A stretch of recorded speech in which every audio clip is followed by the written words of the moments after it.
I'm so happy to be back here. I'm so happy and proud and glad to be in the Comedy Theatre, especially, and back in Melbourne.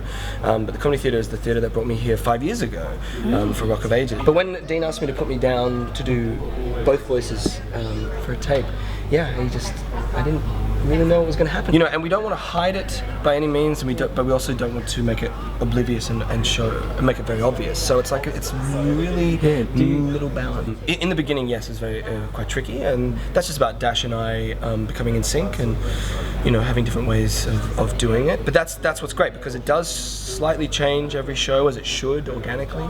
No, I don't know anyone who deserves to get chopped up and fed to a hungry plant. Sure you do.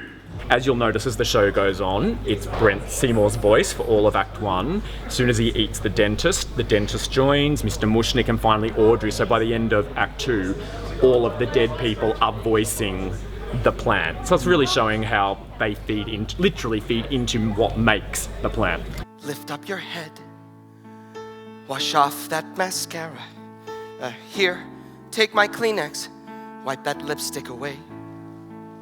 Show me your face, as clean as the morning.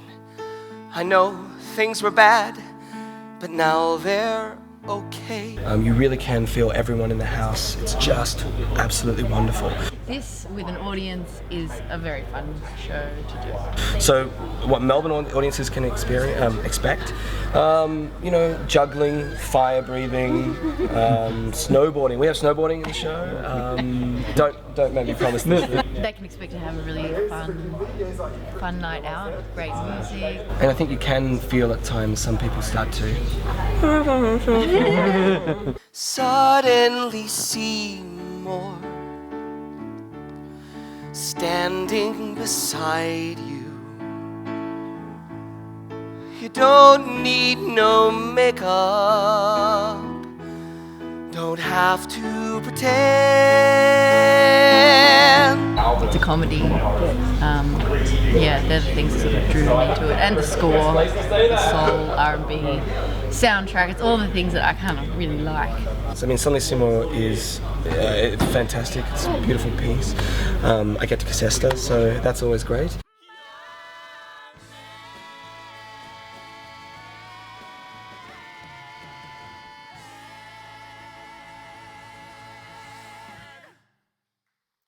Yeah, and it's such a small cast, and we're all great friends, and then everyone's operating the puppet backstage as well, so it's the whole show is good fun. I think there's only 10 of us for a show for a musical that's tiny. The real challenge of Little Shop of Horrors is that everyone knows the movie back to front. Like, you could practically speak the lines of every major character back because they're so iconic, especially Ellen Green. So I know that Esther, who has said it's her dream role, we really had to talk a lot about how do we refine this character. But this theatre's great in that you don't feel that you need to do that very much. Yeah, because Adelaide was bigger than this, so we're kind of, it's lovely.